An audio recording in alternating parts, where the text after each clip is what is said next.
The room is almost impossibly quiet. There is no swelling score telling us that something terrible is about to happen. No percussion pushing the scene toward a release. Instead, the vault seems to breathe on its own. A faint mechanical hum hangs in the air. Metal shifts. A cable strains. Ethan Hunt's breathing becomes part of the soundtrack, and every tiny movement suddenly feels enormous. That silence is what makes the Langley heist so frightening. In most action films, danger announces itself through noise. Here, danger lives in the possibility of noise.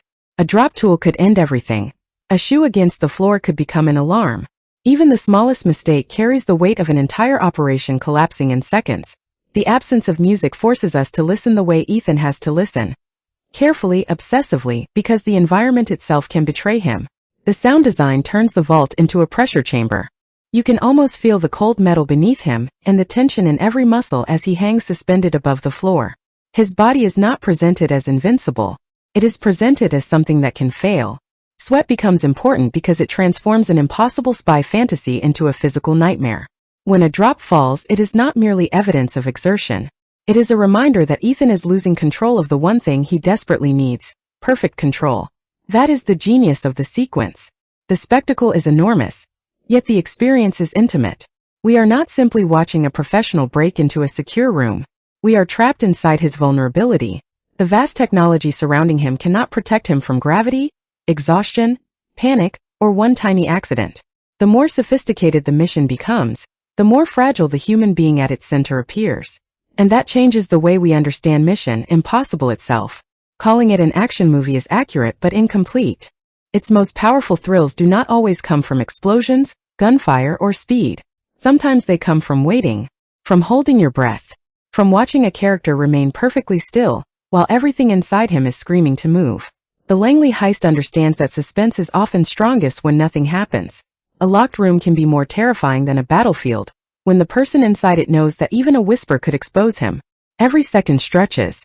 Every sound becomes a threat. Every breath feels borrowed. That is why this scene still works as more than a famous stunt. It establishes the film's deeper fascination with vulnerability.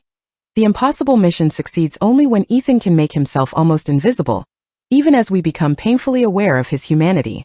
The greatest tension is not whether he can defeat the world. It is whether he can survive being noticed. The camera stays close enough to make the fantasy feel physical.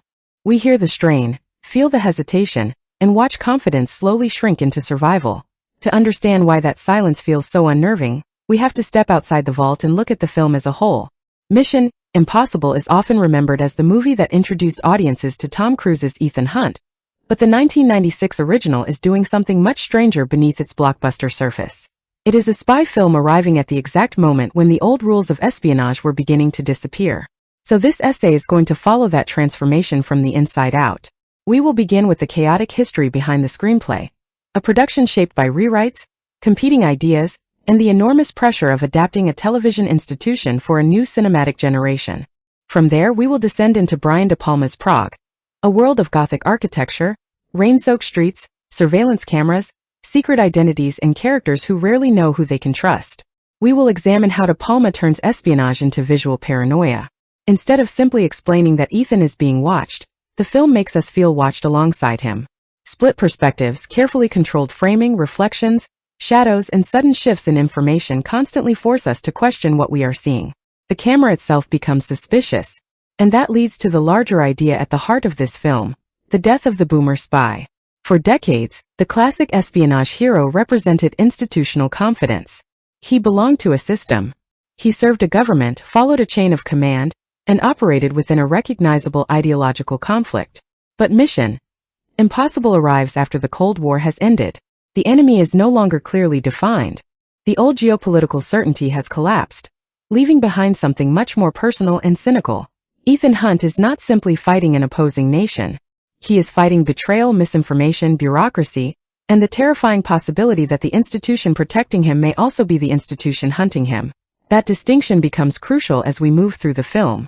We will trace the story from the Prague mission and its catastrophic aftermath through Ethan's desperate attempt to discover who framed him, before reaching the famous Langley operation and the explosive final confrontation aboard the train.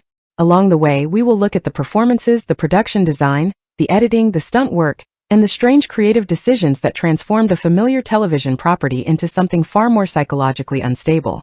Because the 1996 Mission Impossible is not merely the first chapter of a successful franchise. It is the blueprint from which that franchise would eventually evolve, reject, and rebuild itself. The later films would become increasingly focused on physical spectacle, international scale, and Ethan Hunt's near-mythological endurance. But before Ethan became an action icon, he was something more vulnerable, a man trapped inside a system he thought he understood. And that is why returning to this original matters. The franchise may eventually become an $8 billion global phenomenon, but its central question begins here. What happens to a spy when he can no longer trust the world around him? There is something almost strangely comforting about the technology in Mission Impossible. Not because it feels futuristic, but because it reminds us of a world that was only beginning to become digital. Before information lived permanently in clouds and smartphones could replace an entire desk, secrets had weight. They existed on paper, inside folders, on physical disks, or behind the glowing screen of a computer that looked more like office equipment than magic. That is part of the film's 1990s atmosphere. The Apple PowerBook Ethan uses does not feel like a prop from a distant future. It feels tactile, mechanical, and slightly intimidating. The NOC list is something that can actually be stolen, copied, carried, or destroyed. Information has a physical presence. That makes the danger feel different from modern espionage stories, where a few keystrokes can move billions of pieces of information across the world. For audiences who remember dial-up connections, floppy disks, primitive interfaces, and the strange excitement of hearing a computer connect to the internet, Mission Impossible captures a very specific moment in history. Technology was becoming powerful enough to change everything, but nobody completely understood where that transformation would lead. And that uncertainty fits the movie perfectly. The film exists in the gap between two worlds, the old analog spy thriller and the coming digital age. Its characters still rely on disguises, dead drops, physical documents, and elaborate face-to-face deception, yet technology is already beginning to reshape the battlefield. That tension gives the movie an atmosphere modern spy films often cannot reproduce, because we now understand how connected the world would become. There is also a reason this version of Ethan Hunt deserves another look. If you only know Ethan as the man who hangs from helicopters, races motorcycles, jumps from buildings, and survives increasingly impossible stunts, you are missing one of the most psychologically vulnerable versions of the character. The Ethan Hunt of 1996 is not yet an unstoppable action mythology. He is confused, frightened, isolated, and forced to question whether the people he trusted were ever truly on his side. That vulnerability makes his transformation more interesting.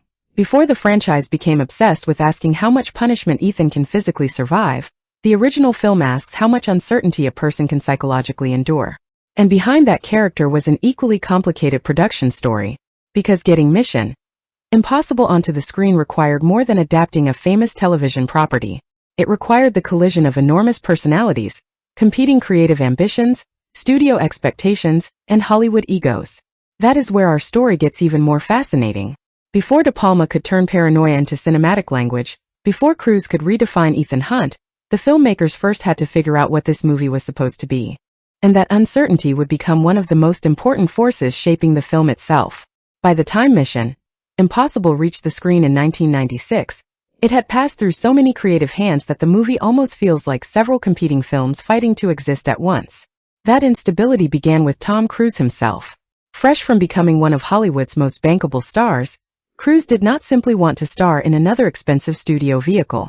He wanted control over the kind of movie he was making. Alongside Paula Wagner, he had established Cruise Wagner Productions, giving him a greater say over development, packaging, and production. Choosing Mission Impossible was logical but dangerous. The original television series carried enormous recognition, yet its episodic structure, ensemble dynamic, and 1960s Cold War identity could not be transferred onto a 1990s movie screen. Cruise needed a version that could feel contemporary without destroying the identity of the property. That balancing act created the central question. What exactly should the new Mission Impossible be? At different points, the answer belonged to different people. Sidney Pollack was initially attached, bringing the authority of a director associated with sophisticated adult thrillers and polished Hollywood storytelling. But the project eventually moved toward a much stranger choice. Brian De Palma was not the obvious director for a star-driven franchise. He was a filmmaker obsessed with suspense, voyeurism, manipulation, and the mechanics of seeing. His movies often made audiences question whether what they were watching was reliable. That made him unusual but brilliant. De Palma understood that the greatest strength of Mission Impossible was not necessarily its gadgets or explosions. It was the possibility of making the audience feel trapped inside an information puzzle. Who is watching? Who knows the truth?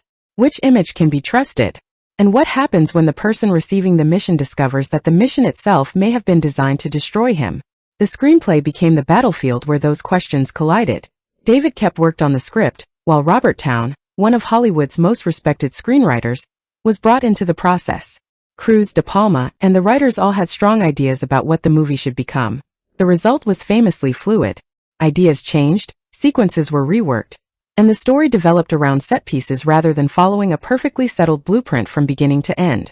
That approach explains something important about the finished film. Its action scenes do not feel like simple rewards placed after exposition. They feel like structural foundations around which the narrative was constructed. The filmmakers could imagine an impossible situation first, then build a story capable of delivering the characters into it. The Langley Vault sequence is the clearest example. The image of Ethan suspended inside the most secure room imaginable is so precise and memorable that it feels almost like the entire movie could have been invented to reach that moment.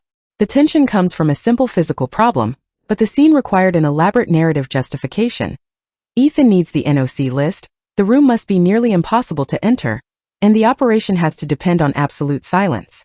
That philosophy produced a film less interested in traditional spy plotting than in engineering situations where human beings become dangerously vulnerable. Then De Palma made another crucial decision. He wanted Prague.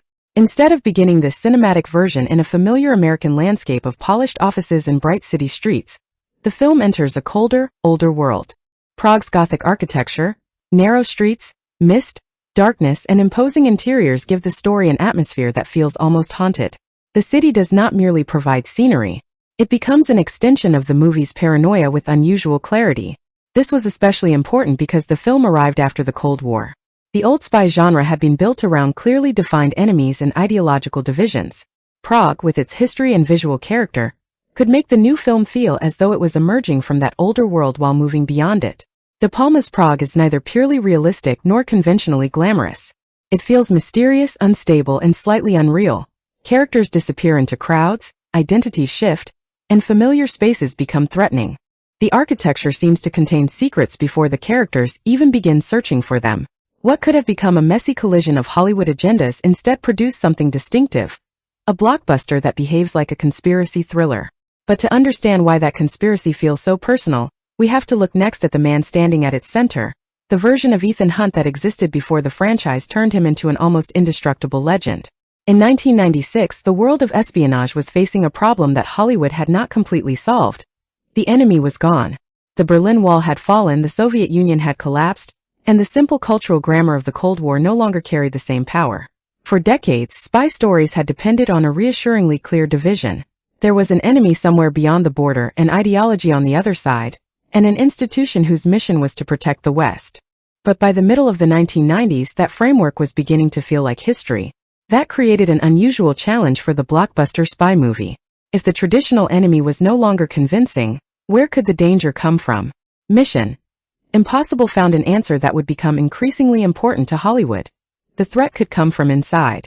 The frightening possibility was no longer simply that an enemy agent might infiltrate the government. It was that the institution itself might be compromised. Your superior could be lying.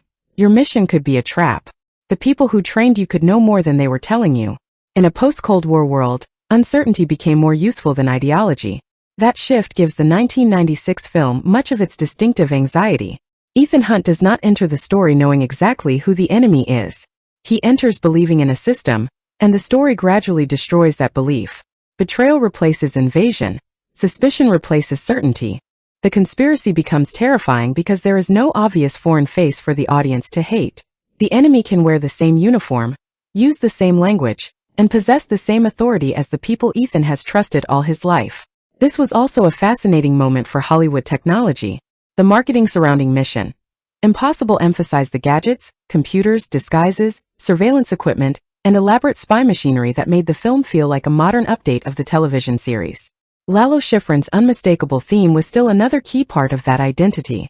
Even audiences unfamiliar with the original show could recognize the rhythm and understand that a familiar piece of pop culture history was being rebuilt for the big screen. That familiarity mattered. The studio was not selling an entirely unknown property. It was selling recognition transformed into spectacle. The famous theme promised continuity, while the gadgets and huge set pieces promised something bigger, faster, and more cinematic. But there was a problem hiding beneath that promise. The people who remembered the television series were not necessarily thrilled by what the new movie was doing with it. The original cast, particularly Peter Graves, expressed serious reservations about the story's treatment of the characters and its decision to suggest betrayal within the Impossible Mission's force. For viewers who had grown up with the television version, the idea that Jim Phelps, the trusted center of that world, could become a traitor was more than a plot twist. It challenged the moral foundation of the original series. The controversy revealed an important tension. Cruise and De Palma were trying to create a modern thriller, while longtime fans were protective of an older mythology. The movie needed to borrow enough from the past to justify its title, yet break enough rules to become its own thing. That was an enormous gamble for Cruise. He was not simply attaching his name to another studio production. He was staking his position as one of Hollywood's defining leading men on a film that was unusually complicated, unusually paranoid, and at times almost closer to an art house suspense experiment than a conventional summer action movie. Its central set pieces were spectacular, but its pleasures depended on patience, ambiguity, visual composition, and psychological uncertainty. Cruise therefore had two audiences to convince. The first wanted the familiar Mission Impossible brand. The second wanted a modern blockbuster capable of competing with the biggest films of the decade. And the challenge was that satisfying one could easily alienate the other. That tension would become part of the movie's identity. The film was simultaneously a revival and a reinvention, a nostalgic object and a rejection of nostalgia. It carried the famous theme, the code names, the disguises, and the secret missions of the old series, while replacing its comfortable institutional certainty with suspicion. In retrospect, that was exactly the right instinct for 1996. The world had changed and the spy movie had to change with it. Mission Impossible understood that the most frightening question after the Cold War was no longer simply, who is the enemy? It was, what if the people telling you who the enemy is cannot be trusted? And once that question enters the story, the mission stops being a routine assignment. It becomes a test of whether Ethan can survive the collapse of everything he knew. The film opens by teaching us one of its most important rules. In this world, seeing is not the same as knowing. In the cold open set in Kiev, an interrogation appears straightforward until the movie pulls the rug away with a familiar mission. Impossible trick, the face itself can be a lie. Latex, performance, and technology can transform one person into another, meaning identity is no longer something the camera can guarantee. That is an elegant introduction to the film's central paranoia. Before we know Ethan Hunt, we are taught not to trust appearances. A face can be manufactured. A voice can be imitated. A situation can be staged. The audience is therefore placed in the same unstable position as the spies themselves, watching carefully while knowing that the image in front of us might be constructed. Then the film shifts into Prague, and the scale suddenly becomes more intimate. Ethan is not introduced as a solitary super agent. He belongs to a small, unusually close-knit team. Jim Phelps commands the group with the confidence of someone who has done this before, while Claire Phelps provides a personal connection that makes the mission feel less like an assignment and more like a family undertaking. Sarah Davies and Jack Harmon complete the group, each bringing a specific skill and personality into the operation. Those relationships matter because the Prague mission is designed to make us trust them. Ethan and Sarah share an easy familiarity.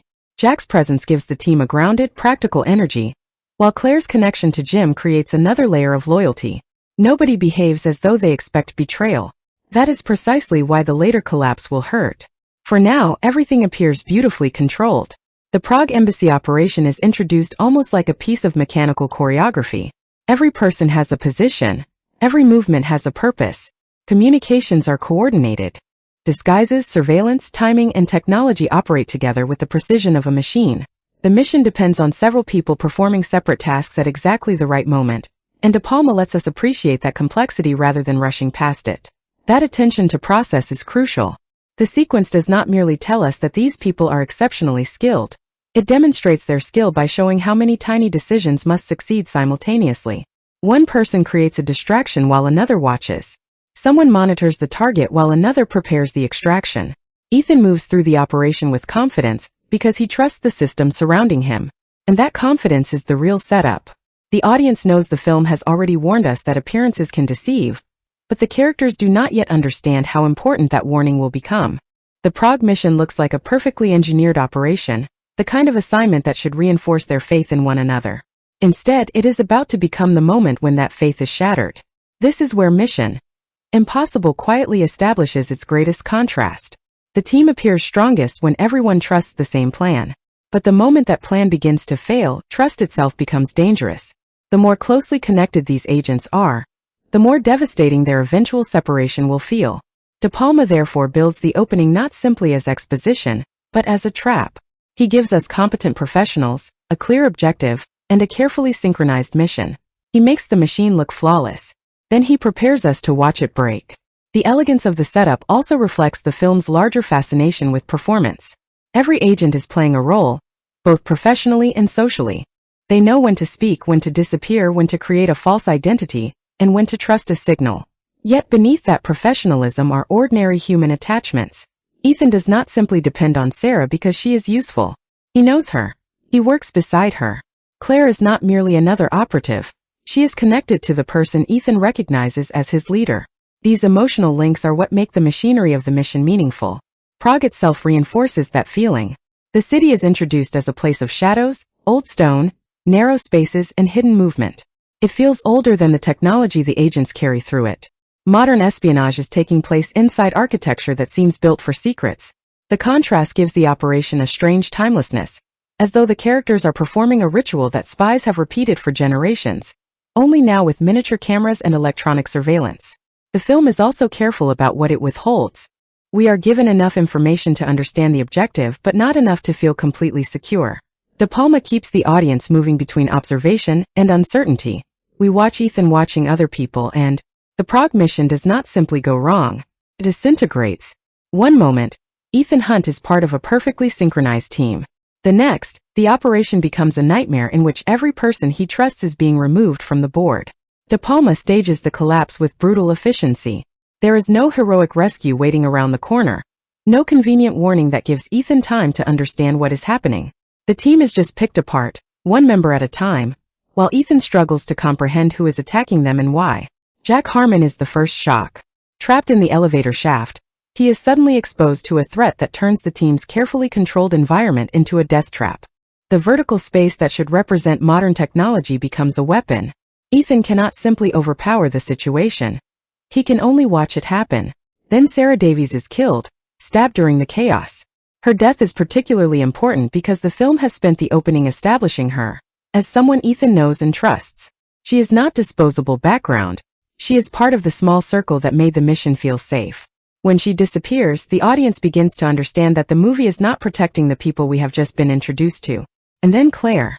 Her death arrives with the devastating simplicity of an exploding car. The vehicle becomes a sudden fireball, and with it disappears another piece of Ethan's emotional world. What had looked like a professional operation has become a massacre. The word mission no longer describes what is happening. Ethan is surviving an ambush. That distinction is everything. The film does not give Ethan the conventional action hero response. He does not immediately become furious and charge after the perpetrators. He is stunned, confused, alone. His training has taught him how to handle danger, but not how to handle the possibility that the entire operation was designed around a lie. Then comes the restaurant meeting with Eugene Kittredge, and the movie changes the meaning of everything we have just witnessed. Kittredge reveals that the Prague mission was not simply an operation to recover information. It was a setup designed to expose a mole within the IMF. Ethan realizes that the people around him may have been pieces in a larger investigation, and worse, the evidence suggests that he himself may now be connected to the conspiracy. This is where the film's paranoia becomes personal. Ethan enters the meeting expecting answers. Instead, Kittredge gives him a new reality. The deaths were not random. The mission was compromised. Someone inside the organization has betrayed them, and Ethan's survival makes him suspicious rather than safe. The traditional spy fantasy depends on institutional protection. Your agency gives you the mission, provides the resources, and extracts you when things become dangerous. Here, that relationship suddenly reverses.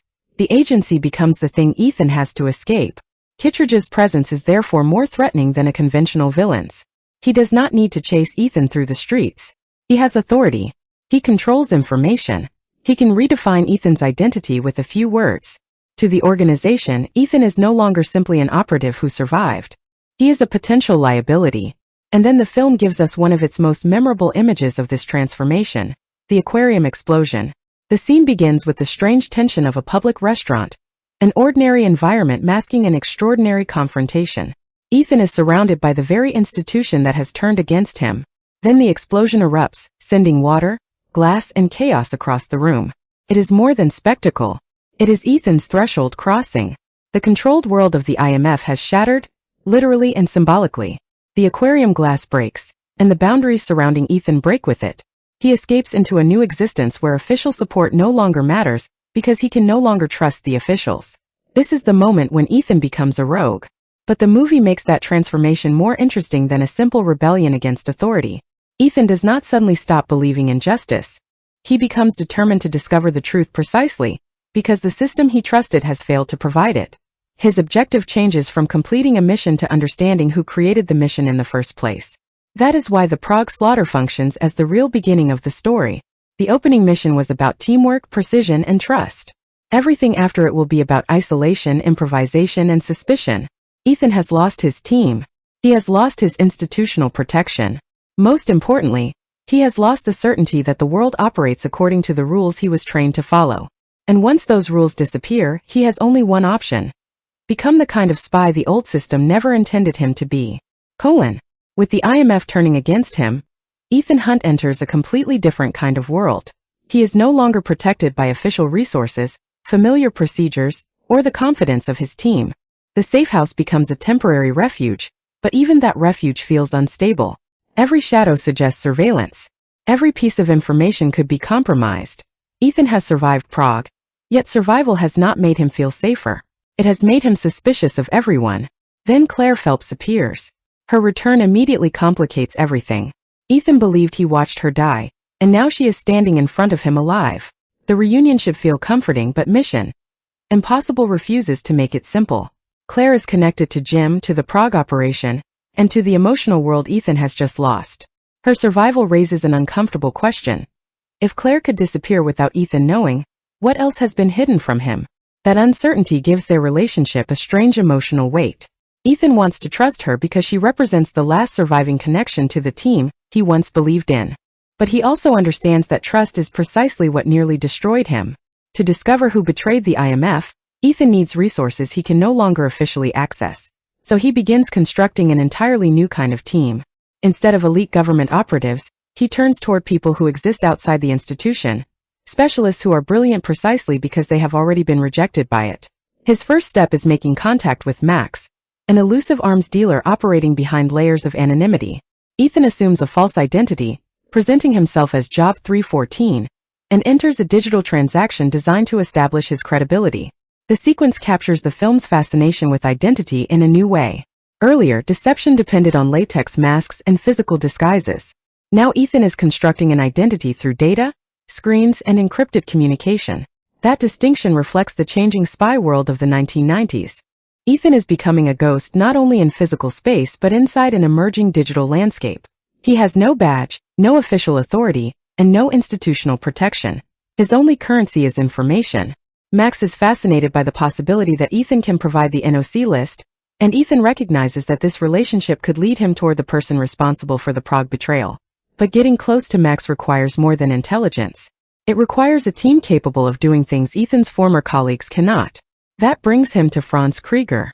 Krieger is almost the opposite of the disciplined professionals Ethan worked with in Prague. He is unpredictable, aggressive, and difficult to control. Yet that instability is exactly what makes him useful. Ethan is no longer building the perfect government team. He is assembling a collection of outsiders whose skills can compensate for the absence of official support. Then comes Luther Stickel. Luther is perhaps the most important addition because he represents a different kind of intelligence. Where Ethan relies heavily on instinct, physical ability, and improvisation, Luther operates through technology. He is a brilliant hacker who has been pushed outside the system, making him uniquely suited to Ethan's new mission. Their alliance also establishes one of the franchise's most important relationships. Ethan does not recruit Luther because Luther blindly follows orders. He recruits him because Luther understands what it means to be excluded from the institution. Both men are operating beyond the boundaries of the organization that once defined them. This creates an interesting contrast with the Prague team. That original group was built around institutional trust. Ethan's new team is built around mutual necessity. They do not have history together. They do not share the same chain of command. They barely have reasons to trust one another. What connects them is the fact that each possesses something the others need. And that makes the upcoming heist fundamentally different from the mission in Prague. The first operation depended on everyone behaving exactly as expected. This one will depend on people who are difficult to predict. Ethan is learning that when the system collapses, perfection is no longer possible. He needs adaptability instead. Claire, Krieger, and Luther therefore represent three different forms of uncertainty surrounding Ethan. Claire carries emotional uncertainty. Krieger represents physical unpredictability. Luther represents technological independence. Together, they form the beginning of a new team for a new kind of spy. Ethan has stopped trying to return to the world he came from. He is building another one. And this time, if the mission fails, there will be no agency waiting to rescue him. Everything Ethan has done since Prague has been leading toward one impossible objective: breaking into the CIA headquarters at Langley and stealing the NOC list. It is the kind of mission the original Ethan Hunt could never officially attempt. There is no authorization, no extraction team, and no safety net. If he is caught, he is not an agent caught performing his duty. He is an intruder. That makes the Langley Vault heist the perfect midpoint of the film. It is where Ethan's new identity as a rogue operative is put to the ultimate test. The brilliance of the sequence begins with the room itself. De Palma does not need to fill it with guards or weapons, because the environment has already been designed to defeat intrusion. The floor is pressure sensitive. The temperature is monitored. Sound levels matter. Every physical variable becomes part of the security system. The room does not simply contain Ethan. It watches him. And that reverses the normal logic of an action scene. Usually, the hero enters a dangerous location and fights his way through obstacles. Here, Ethan must barely move at all. His greatest skill is restraint. The objective is not to overpower the system but to become so physically precise that the system does not notice him. That is why the scene feels almost unbearably quiet. Every tiny movement carries enormous consequences. Ethan is suspended above the floor, lowered carefully into the vault, while his teammates manipulate the technology around him. He cannot afford a dropped object, a sudden sound, or a moment of lost concentration. Then Krieger's grip begins to slip. Suddenly, the carefully engineered operation depends on something as primitive as human strength. Krieger is holding Ethan above the floor, and the entire mission can collapse if his grip fails. The sequence becomes terrifying because the danger is not abstract. Ethan's body is literally hanging in the balance. The knife makes the situation even worse. A blade becomes an absurdly simple threat inside one of the most sophisticated security environments in the movie. Ethan has advanced equipment, elaborate technology, and an ingenious plan, yet a single piece of metal can create catastrophic noise. And then comes the most terrifying possibility of all. Another human being. A CIA technician enters the area unexpectedly, wandering into the space while Ethan is suspended inside the vault. There is no dramatic warning. No villainous entrance. The technician is simply doing his job. That normality makes him terrifying. Ethan cannot fight him. He cannot explain himself. He cannot even move freely. The man does not need to be an antagonist because the security system has already made him one. His presence represents the possibility that ordinary life can collide with an extraordinary secret at exactly the wrong moment. The suspense becomes almost mathematical. Every variable must remain within its limits. Temperature cannot rise. Sound cannot spike. Ethan cannot touch the floor. Krieger cannot lose his grip. The technician cannot look in the wrong direction. And yet somehow they succeed. The NOC list is obtained. Ethan escapes. For a moment, it appears that the impossible mission has actually worked. But the victory is deliberately temporary. The deeper Ethan moves into this new world, the more he realizes that completing the heist does not mean escaping the conspiracy. Krieger has never been fully trustworthy, and the mission has required Ethan to surround himself with people whose loyalty is conditional. He has escaped the CIA's physical fortress, but he has not escaped the network of suspicion surrounding him. This is where the vault sequence becomes more than a spectacular set piece. It represents the central paradox of Ethan's journey. He is becoming increasingly capable of operating outside the system, yet every success pushes him further away from certainty. The original Prague team trusted one another because they belonged to the same institution. Ethan's new team succeeds because nobody completely trusts anyone else. That difference is crucial. The Langley mission proves that Ethan can survive without the IMF. But it also proves that independence has a price. The more Ethan relies on outsiders, the more vulnerable he becomes to betrayal from within his own operation. So the heist does not resolve the story, tightens it. Ethan now possesses the information he needs, but the information itself has become dangerous. Max wants it. The IMF wants it. Krieger has his own motives. And somewhere inside this expanding web of deception is the person Ethan has been searching for since Prague. The vault was supposed to be the impossible obstacle. Instead, Ethan discovers that the real obstacle was never getting inside. It was knowing whom to trust once he got out. The final pieces of the puzzle finally come together in London. But the revelation is devastating precisely because Ethan has spent the entire film looking in the wrong direction. The person he believed was dead is alive. Jim Phelps emerges from the shadows, and suddenly the Prague mission has to be reconstructed from the beginning. Ethan mentally revisits every death, every movement, and every piece of information. Jack, Sarah, Claire, the failed operation, the supposed attack, it all takes on a different meaning. What seemed like a catastrophic mission was actually an elaborate performance designed to create the illusion of betrayal while concealing the real traitor. The greatest shock is not simply that Jim survived. It is that Ethan's trust in his mentor was itself part of the trap. That revelation transforms the emotional meaning of Prague. The team was not merely destroyed by an outside enemy. Their leader manipulated the mission and used their deaths as pieces in a larger plan. Ethan's greatest vulnerability was the assumption that loyalty moved in only one direction, upward toward the institution and toward the man leading it. Now he knows better. The confrontation eventually moves onto the TGV, where the film abandons the quiet paranoia of the vault and explodes into pure physical spectacle. Ethan boards the high-speed train as it races through the Channel Tunnel, carrying the final confrontation toward its inevitable conclusion. Then the helicopter arrives. The sequence feels almost impossible because of the scale involved. A train is already moving at enormous speed, while the helicopter attempts to follow, maneuver, and maintain position inside the confined environment of the tunnel. Suddenly the film's careful spycraft gives way to machinery, velocity, wind resistance, and brute physical force. The spectacle works because the geography remains understandable. We know where Ethan is, where Jim is, where the helicopter is, and what stands between them. The environment itself becomes part of the chase. The tunnel is not merely a backdrop. It creates the physical limitations that make the pursuit so dangerous. And then the film pushes the absurdity even further. Ethan ends up clinging to the exterior of the speeding train, while the helicopter attempts to stay with him. Wind tears across the frame. Metal shakes. The train races forward. The helicopter fights against the tunnel's airflow. The danger becomes almost elemental. After spending most of the film showing that Ethan's greatest weapon is precision, the climax turns that precision into survival. He is no longer manipulating a system from the shadows. He is physically attached to a machine moving through darkness at extraordinary speed. The confrontation with Jim therefore becomes both personal and spectacular.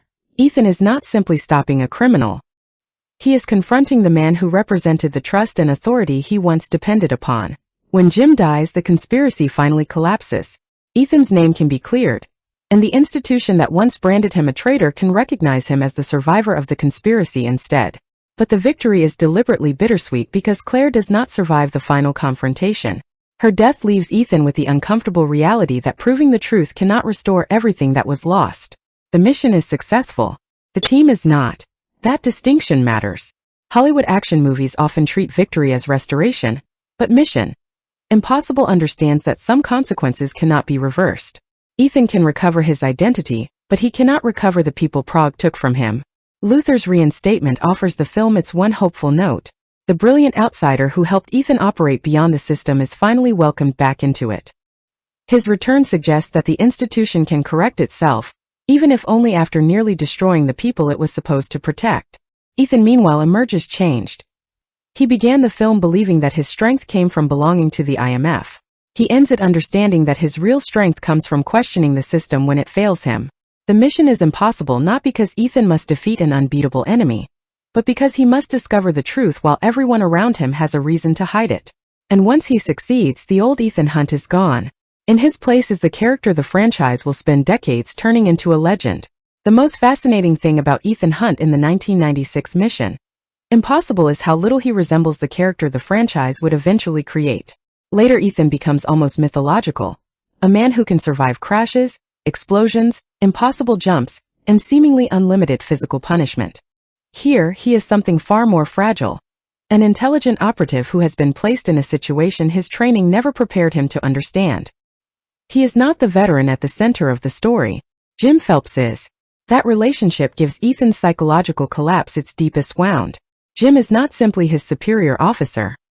He is an older figure Ethan respects, trusts, and appears to view almost like a surrogate father. Ethan has built part of his professional identity around believing that Jim understands the rules of this world better than he does. So when the Prague mission destroys that relationship, Ethan loses more than a commander. He loses the person who helped define what loyalty meant. Cruz understands that Ethan's greatest weakness is not physical. It is emotional uncertainty. His performance is full of small signs of panic. Widened eyes, shallow breathing, sudden pauses, and expressions that suggest his mind is racing faster than his body can respond. He does not always look like someone who has a plan. He looks like someone desperately trying to invent one before the situation collapses. That distinction makes his improvisation compelling. When Ethan is trapped, Cruz does not play him as effortlessly confident. He calculates. He hesitates. He watches. He reacts. The audience can almost see the possible solutions forming in his head and disappearing just as quickly. His intelligence is not presented as magical certainty. It is presented as adaptability under pressure. The vault sequence is the perfect example.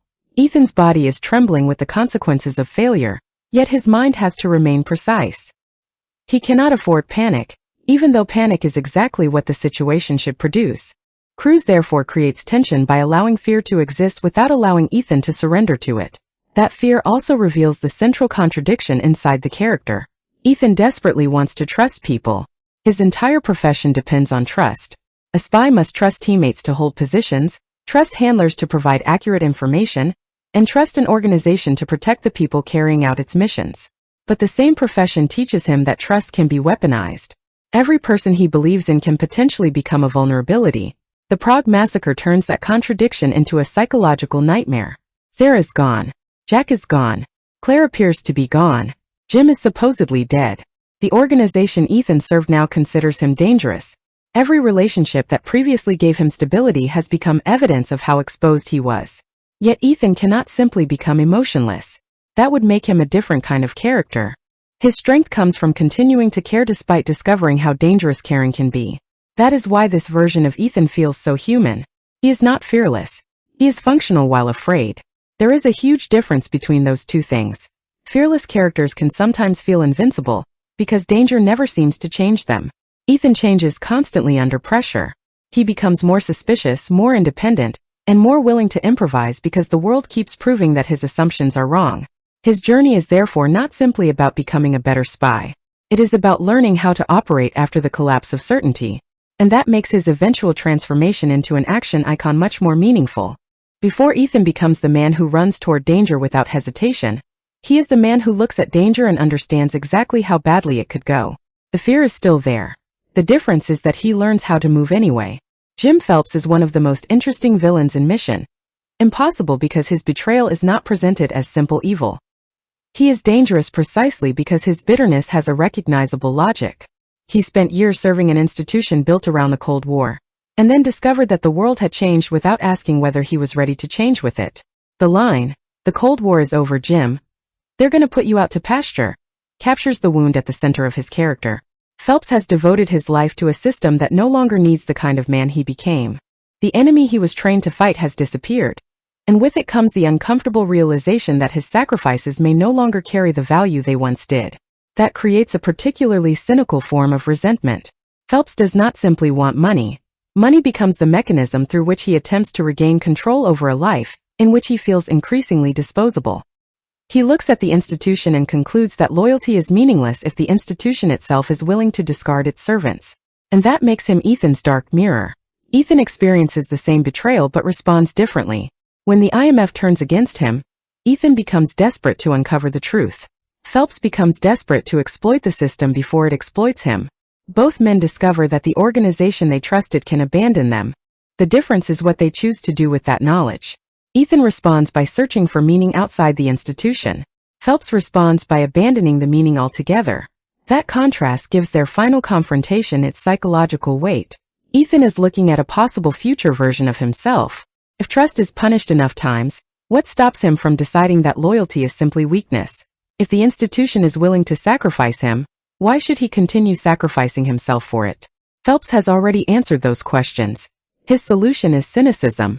The tragedy is that he does not begin as an obvious monster. He begins as the kind of figure audiences were trained to admire. In the original television series, Jim Phelps was the calm, intelligent leader at the center of the Impossible Missions Force, a dependable hero whose competence represented the stability of the team. Turning that character into a traitor was therefore an aggressive creative decision. It does more than shock the audience. It deliberately destroys a piece of the original mythology. The television version offered a fantasy of institutional competence. The right people received the right mission, assembled the right team, and quietly defeated the threat. The 1996 film takes that same mythology and asks what happens when the leader himself no longer believes in the institution. Phelps becomes the embodiment of a post-Cold War anxiety. What happens to people whose identity was built around a conflict that has ended? He cannot simply retire emotionally from the world that created him. His skills, memories, and sacrifices have become part of his identity. So when the system moves on, he experiences modernization as abandonment. That makes his betrayal strangely understandable without making it forgivable. He manipulates his own team. He allows people who trusted him to die. He attempts to frame Ethan. He turns personal resentment into calculated violence. Whatever justification he once had disappears beneath the consequences of his choices. And that is where the film's psychology becomes especially sharp. Phelps believes the institution betrayed him, so he betrays everyone before they can betray him first.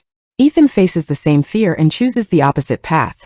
He continues to believe that trust is possible, even after discovering how dangerous it can be. Phelps decides that trust itself is the weakness. The two men therefore represent competing responses to the same historical crisis. One retreats into cynicism. The other learns to survive uncertainty without surrendering his humanity. That is why Phelps works as more than a twist villain. He represents the death of an older spy mythology. The old hero believed the mission mattered because the institution mattered.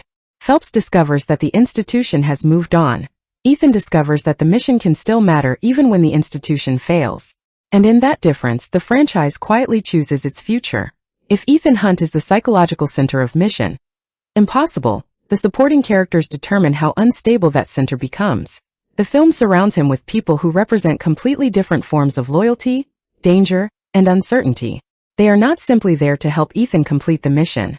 Each one changes the emotional temperature of the story. Luther Stickle is the most important of them. Ving Rhames gives Luther a calmness that sharply contrasts with Ethan's anxiety. He is intelligent without needing to advertise it, confident without becoming arrogant, and emotionally grounded in a movie where almost everyone else seems to be hiding something.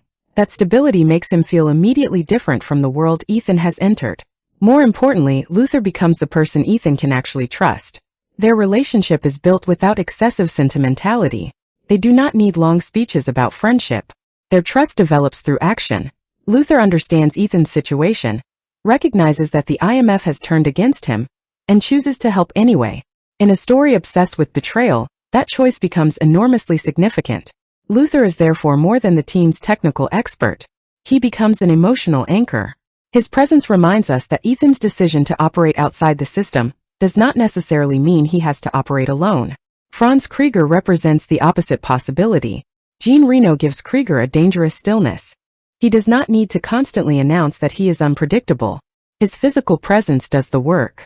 There is something slightly detached about him, as though violence is simply another professional skill rather than a moral boundary. That makes his relationship with Ethan fundamentally transactional. Krieger is useful because he possesses abilities Ethan needs, but there is never the same sense of emotional security that exists with Luther. Every time Krieger enters the equation, the audience has to wonder whether he is going to remain loyal to the plan or follow his own interests. That uncertainty becomes especially important during the Langley operation. Ethan's life literally depends on Krieger's hands, yet the audience cannot completely trust the man holding him. The physical danger and psychological danger become the same thing. Then there is Claire Phelps. Emmanuelle Béart plays Claire with an ambiguity that fits perfectly into De Palma's world of shifting identities. She occupies an unusual position because she is simultaneously connected to Ethan and Jim. She is part of Ethan's emotional history, but she is also part of the mystery surrounding his former team. That places her within a tradition of Hitchcockian women, whose presence complicates the hero's understanding of reality. Claire is not simply a romantic interest. She exists between competing loyalties, and her relationship with Ethan carries the constant possibility that affection and deception might be impossible to separate. Her apparent death in Prague makes her eventual return emotionally complicated. Ethan wants her survival to mean that something familiar has been restored, but the film does not allow that comfort to become complete. Her connection to Jim ensures that she remains surrounded by suspicion, even when Ethan desperately wants to believe her. This is one of the film's smartest uses of its supporting cast. Everyone around Ethan represents a different answer to the question of trust. Luther says trust can still exist. Krieger suggests that trust may be nothing more than a temporary business arrangement. Claire represents the painful possibility that emotional intimacy itself can become entangled with deception. And Ethan is caught between them, trying to determine which relationships are real. That ensemble dynamic also makes the movie feel different from the later franchise. The modern Mission Impossible films increasingly build around a recognizable family of recurring allies, but the 1996 film is more suspicious of the idea of a stable team. Its supporting characters feel temporary, because Ethan himself has not yet earned the certainty that comes with belonging to a lasting group. The result is an unusual kind of ensemble energy. Everyone is useful. Everyone is dangerous. Everyone has something to hide. And because the audience understands that betrayal has already destroyed Ethan's first team, every new relationship carries a quiet question underneath it. How long before this person becomes another reason Ethan cannot trust the world? At its deepest level, Mission Impossible is not really about stealing information. It is about what happens to a human being when the system that gives his life meaning suddenly decides he no longer exists. The word disavowed sounds bureaucratic, almost harmless. In the film, it becomes something much more terrifying. To be disavowed means Ethan is not simply fired or punished. His identity as an agent is effectively erased. The government that created him can deny knowing him, deny protecting him, and deny responsibility for what happens to him. He becomes a ghost created by the same institution that once gave him purpose. That idea gives the movie its existential anxiety. Ethan's greatest fear is not death itself. It is becoming meaningless. The theme becomes even more powerful when placed against the historical moment of 1996. The Cold War had provided espionage stories with an uncomplicated ideological structure. There were supposed enemies, recognizable alliances, and a larger political conflict that gave every mission a sense of purpose. After the collapse of the Soviet Union, that clarity disappeared. Mission Impossible enters that uncertainty by making the enemy internal. The danger is no longer simply another country trying to destroy America. It can be a mole, a compromised operation, a corrupt individual, or an institution protecting itself. The line between good and bad becomes unstable, because everyone can claim to be acting for their own reasons. That instability also connects to the film's fascination with performance. Everyone is pretending to be someone else. The literal latex masks make that idea visible, but the metaphor goes much deeper. Ethan performs identities to infiltrate places. Krieger performs loyalty while pursuing his own interests. Claire exists between emotional intimacy and professional deception. Phelps presents himself as the trusted leader, while secretly manipulating the people beneath him. Even the institutions are performing. The IMF presents itself as a protector, yet it can erase one of its own agents without hesitation. The government presents certainty while operating through secrecy. The spy presents confidence while privately calculating how close he is to disaster. In this world, identity is never completely stable. That is why the masks matter so much. A mask does not simply disguise a face. It represents the possibility that every visible identity is constructed. The audience is repeatedly encouraged to ask whether the person in front of us is showing their true self, or simply performing the role required by the moment. This makes the movie's paranoia unusually intimate. Ethan cannot trust what he sees, but he also cannot completely trust what he feels. Friendship might be strategy. Loyalty might be manipulation. Authority might be betrayal. Even death can become another performance. And underneath all of it is the frightening idea that human beings can become commodities inside a larger system. Agents are valuable when they are useful and disposable when they are inconvenient. Their personal histories, relationships, and sacrifices can be reduced to operational calculations. That is what makes disavowal so devastating. The government does not have to kill Ethan to destroy him. It only has to stop recognizing him. Once that happens, he is forced to build a new identity from nothing. The movie's suspense therefore comes from more than physical danger. Ethan is fighting to preserve the idea that his life still has meaning after the institution that defined it has withdrawn that meaning. And perhaps that is the film's darkest insight. In a world built on secrecy, the greatest threat is not being exposed. It is being erased.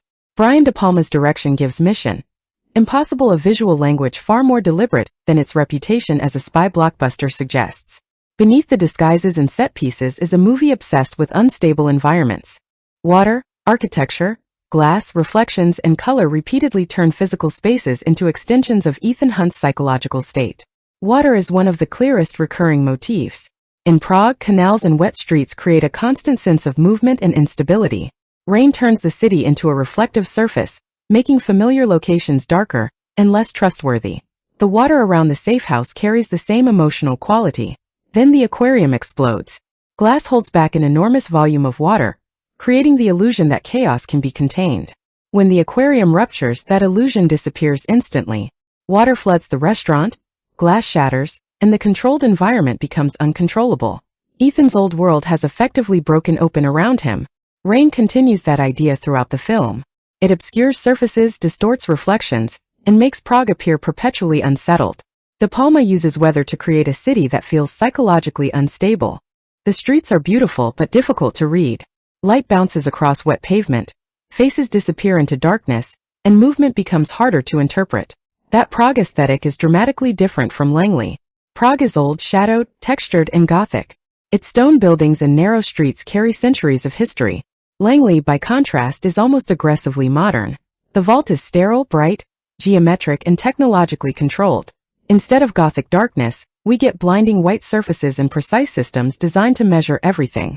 The contrast is more than decoration. Prague represents the mysterious past, while Langley represents the technological future. Ethan moves through both worlds, but neither provides complete security. In Prague, uncertainty comes from shadows and human deception. In Langley, it comes from machines that can detect the smallest mistake. The vault is so white and clean that there is almost nowhere for Ethan to hide. Yet he is surrounded by technology designed to observe him. De Palma repeatedly returns to glass and reflections for the same reason. Glass allows characters to see without necessarily being seen, while reflections create copies of people that may not correspond to reality. A reflected face can look like evidence, but it can also be another layer of disguise. This becomes especially important in a film built around masks. The literal mask changes Ethan's face, while reflections fragment the image of the person underneath it. Surveillance works through the same visual principle. Cameras observe from a distance. Monitors transform living people into images. Reflections allow one character to watch another indirectly. De Palma makes looking itself feel dangerous. Seeing is no longer passive. To watch someone is to gather information, and information is power. The film's visual grammar mirrors its story. Characters are divided between public identities and hidden motives, just as the frame is divided between direct images and reflections. Spaces appear safe until they reveal another layer. Surfaces look solid until they break. That is why the imagery of Mission Impossible remains effective. The film does not merely show Ethan entering a world of deception. It makes the entire world look deceptive. Prague can hide the truth in darkness. Langley can expose it under blinding light. Water can conceal and destroy. Glass can protect and shatter. Mirrors can reveal a face while creating another one. Through all these images, De Palma returns to the same unsettling idea. When identity is constructed from appearances, even your own reflection may not be enough to prove who you are. The image becomes a warning sign. In 1996, the internet was still young enough to feel mysterious. Most audiences were not yet living inside permanent digital networks or storing entire identities online. Yet Mission Impossible already understood something that would become increasingly important. Information could become more powerful than the person who created it. The NOC list is the clearest symbol of that anxiety. On the surface, it is simply a database containing the identities of undercover agents. But each name represents a human life, a family, a history, and a person who could be killed if their identity were exposed. Inside the computer, however, those lives are reduced to information. The list becomes a modern scroll of life and death. Whoever controls it controls the fate of the people represented inside it. Their identities have been converted into data, and data can be copied, transferred, sold, stolen, or weaponized. The film understands that digital information creates distance between an action and its consequences. A person can press a button and expose thousands of lives without seeing a single victim. Technology makes the operation cleaner, while making the consequences potentially more devastating. The NOC list is frightening because it transforms human existence into something that can fit inside a machine. The machine does not need to hate anyone. It only needs to process information exactly as designed. It watches us too. Even Ethan's false identity contains another layer of meaning. When he introduces himself as Job 314, The name evokes the biblical book of Job, whose third chapter begins with a lament over existence itself. Why was I not allowed to die before suffering began? The reference gives Ethan's disguise an unexpectedly bleak undertone. Job is a figure who loses the structures that once made his world understandable. Ethan experiences something similar. His professional identity collapses, his team disappears, and the institution he trusted declares him expendable. Like Job, he confronts a world in which the rules governing his life suddenly seem meaningless. And that brings us to another layer of the film: its relationship with Hollywood itself. Mission Impossible is a movie about people constantly being watched, evaluated, manipulated, and controlled by larger systems. Ethan is monitored by the IMF. Agents are observed through cameras. Information is tracked through computers. Identities are scrutinized by institutions.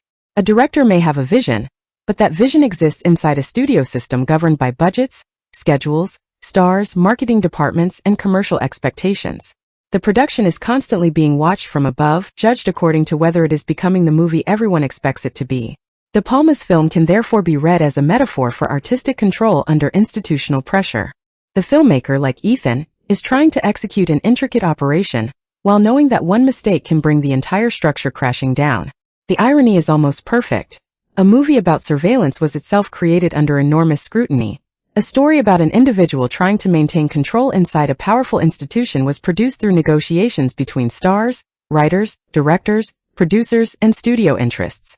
Every system promises control. Every system creates new vulnerabilities. The computer can protect the NOC list, but it can also expose it. The IMF can protect its agents, but it can also erase them. Technology can make espionage more efficient, but it can also make betrayal scalable. And that is the deeper warning buried inside the spectacle. The future does not necessarily make people safer simply because it gives them better tools. It can also make betrayal faster, quieter, and harder to see. In 1996, that possibility still felt like science fiction. Today, it feels like the world the film was quietly preparing us to recognize. Although Mission Impossible is built around espionage, its visual effects philosophy is surprisingly physical. The movie rarely asks the audience to believe in spectacle simply because a computer can create it. Instead, Brian De Palma and his collaborators repeatedly ground the impossible in something that looks tangible, dangerous, and difficult to fake. The Langley Vault sequence is the clearest example. Its effectiveness depends on our belief that Ethan is genuinely trapped inside that room.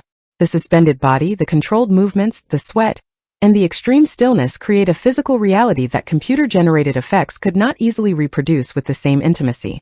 Tom Cruise's preparation for the sequence reflected that commitment. To maintain his balance while suspended, he reportedly used coins in his shoes as a practical counterweight. It sounds like an absurdly small detail compared with the enormous scale of the movie, but that is exactly why it matters. The scene's realism comes from tiny physical adjustments. Ethan has to control his body so precisely that even his balance becomes part of the suspense. The audience may never consciously think about the coins, but we feel the result. Cruise's body appears genuinely suspended, genuinely unstable, and genuinely exhausted. The performance becomes a visual effect in itself. The Channel Tunnel climax required a very different approach. The filmmakers had to combine physical elements, controlled environments, miniature work, green screen photography, and digital compositing to create the illusion of a helicopter racing through a tunnel after a speeding train. This was an era when digital visual effects were becoming increasingly sophisticated, but they had not yet reached the seamless dominance they would later achieve. That limitation actually helped the sequence. The filmmakers had to think carefully about scale, camera movement, perspective, and physical texture. The train had to feel massive. The helicopter had to feel close enough to collide with it. The tunnel had to feel like a real architectural space rather than an endless computer-generated corridor. Miniatures could provide physical detail and controlled destruction. Green screen photography allowed performers and vehicles to be combined with separately created environments. Digital compositing then connected those elements into a single continuous illusion. The result is not flawless by modern standards, and that is part of its charm. Some effects carry the unmistakable texture of 1990s filmmaking. Yet the sequence remains convincing because the filmmakers understand that visual effects work best when the audience understands the physical relationship between objects. The film's practical philosophy is even more striking during the aquarium explosion. Instead of simply creating an entirely digital wall of water, the production used an enormous quantity of real water to create the destructive force. The sequence involved roughly 16 tons of rushing water, turning the explosion into something that had genuine physical consequences. That decision changes what the audience sees. Water does not move like a computer simulation from the mid-1990s, crashes unpredictably, glass breaks with irregular force. Objects react differently depending on where the pressure hits them. The actors are surrounded by an actual physical event, rather than simply performing against an imagined digital environment. Cruise's willingness to perform within that kind of practical danger became central to the film's identity. His body is repeatedly placed inside environments where the audience can believe something could genuinely go wrong. That distinction became increasingly important as Hollywood moved toward digital spectacle. Computer graphics could create almost anything, but Mission Impossible understood that the most convincing impossible image often begins with something real. The vault works because a human body is actually suspended. The aquarium works because real water is actually moving. The train sequence works because physical elements are photographed and composited with an understanding of real scale and motion. These choices create a consistent visual philosophy. Spectacle should have weight. Even when the audience knows that miniatures, green screens, compositing, or visual effects tricks were involved, the finished image retains the feeling of physical reality. The movie wants us to believe that Ethan is not merely moving through an artificial action sequence. He is moving through a world governed by gravity, momentum, water, metal, temperature, and sound. That is ultimately why the effects have aged better than some of the technology surrounding them. The computers may look primitive now. The practical danger does not. And that physical credibility becomes one of the defining foundations on which the entire Mission Impossible franchise would eventually build its reputation. Brian De Palma may have been an unusual choice to direct a massive studio spy blockbuster, but once you understand his filmmaking language, Mission Impossible begins to feel almost inevitable. His earlier work, including Blowout and Dress to Kill, had already established his fascination with surveillance, deception, voyeurism, divided identities, and the psychological consequences of watching someone who does not know they are being watched. Those interests fit this material perfectly. De Palma does not treat espionage simply as a story about secret agents. He treats it as a story about looking. Who gets to see? Who is being observed? What information does the viewer possess that the character does not? And perhaps most importantly, can seeing something actually be trusted? His camera constantly turns those questions into visual experiences. One of his most recognizable tools is the Dutch angle, in which the camera is deliberately tilted so that the horizon appears unstable. Used carefully, the technique makes ordinary spaces feel psychologically wrong. In Mission Impossible, that imbalance reinforces the idea that Ethan's world has stopped operating according to normal rules. The architecture itself seems to lean away from certainty. The effect is subtle when it works properly. The audience may not consciously register every tilted frame, but the body feels the instability. Something about the image is not settled. That becomes particularly useful in a film where Ethan's understanding of reality is constantly being disrupted. His surroundings may look familiar, but the information inside them is unreliable. The camera therefore participates in his uncertainty, rather than simply recording it. De Palma also uses techniques associated with classical suspense filmmaking, including split diopter compositions. This allows objects or characters at dramatically different distances from the camera to remain sharply visible at the same time. The effect can be unnerving. A terrified face can dominate the foreground while a potential threat remains perfectly readable in the background. Instead of forcing us to choose where to look, De Palma makes us aware of both spaces simultaneously. The audience becomes trapped between two pieces of information. That is ideal for espionage. The spy's problem is rarely simply discovering that danger exists. The problem is knowing where the danger is while simultaneously managing everything else around it. De Palma's compositions visualize that overload. A character can appear safe in one part of the frame, while something threatening is developing somewhere else. The viewer becomes responsible for noticing it. That leads directly into De Palma's command of point of view. He repeatedly positions the audience inside the act of surveillance. We watch through windows, cameras, monitors, reflections, and carefully selected perspectives. Instead of merely observing Ethan as an outside spectator, the film sometimes makes us feel as though we are performing the surveillance ourselves.